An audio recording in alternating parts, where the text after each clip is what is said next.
भारतीय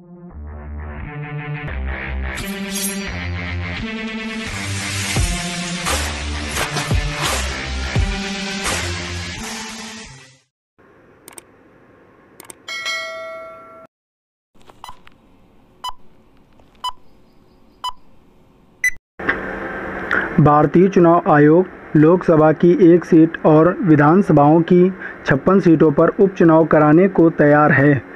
तो इससे पता चलता है कि महामारी की वजह से लोकतांत्रिक प्रक्रिया नहीं रुकेगी। मंगलवार को 8 सीटों के लिए तय उपचुनाव को जब रद्द किया गया था, तब यह माना जा रहा था कि कोरोना के दौर में मतदान आधारित कोई चुनाव नहीं हो सकेगा, लेकिन यह साफ हो गया है कि जिन सीटों पर अब आयोग चुनाव के लिए तैयार है, उनमें वे 8 सीटें भी शामिल हैं।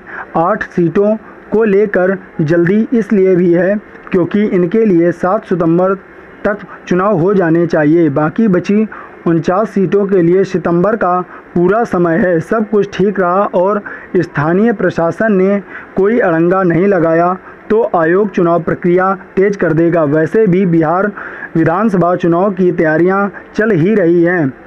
समय पर चुनाव कराना आयोग की जिम्मेदारी है और अगर वह इसे निभाने को लालायित है तो उसकी सराहना होनी चाहिए। हालांकि कुछ सरकारों को भी तय करना है। अगस्त सितंबर तक कोरोना जिन इलाकों में काबू में आ जाएगा वहां तो ज़्यादा परेशानी नहीं होगी, मगर उसी दौर में कोरोना चरम पर रहा तो चुनाव टालने की नौबत आ सकती है। इतना तय है कि कोरोना के समय चुनाव कराने के लिए ज़्यादा संसाधन, वाहन और सुरक्षा बलों की ज़रूरत पड़ेगी। हर एक मतदान केंद्र पर बचाव के दिशा निर्देशों की पालना कराना आसान नहीं होगा। लंबी लाइन और मतदाताओं की परस्पर दूरी को बनाए रखना बड़ी चुनौती होगी। सर्वाधिक 27 सीटों पर मध्य प्रदेश में उपचुनाव होने हैं।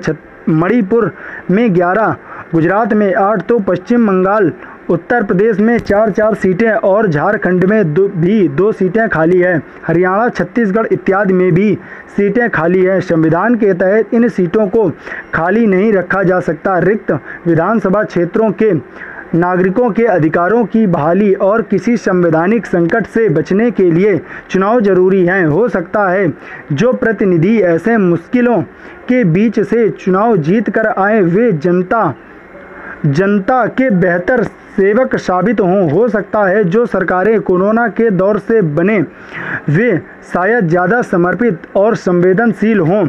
एक बड़ी महामारी के समय चुनाव का दुर्लभ चुनाव अनुभव होने जा रहा है। विभिन्न पार्टियां वर्चुअल रैलियां आयोजित कर रही हैं। ऐसे में अपेक्षित शारीरिक दूरी बरतते हुए भी लोगों को सतर्क करना और मतदान के लिए रिझाना कैसे संभव होगा, यह देखना दिलचस्प होगा। हो सकता है विशाल रैलियों और जनसभाओं में होने वाली बेहिसाब भीड़ से प्रभावित होने का मौका न मिलने पर लोग अपने प्रतिनिधि के बारे में सही फैसला कर सकें। ऐसा नहीं है कि कोरोना के समय दुनिया में चुनाव बंद हो गए हैं। दक्षिण कोरिया और सिंगापुर में कोरोना के समय ही चुनाव हुए हैं। अमेरिका में राष्ट्रपति का चुनाव 3 नवंबर को तय है और इसकी प्रक्रिया भी वहां शुरू हो चुकी है।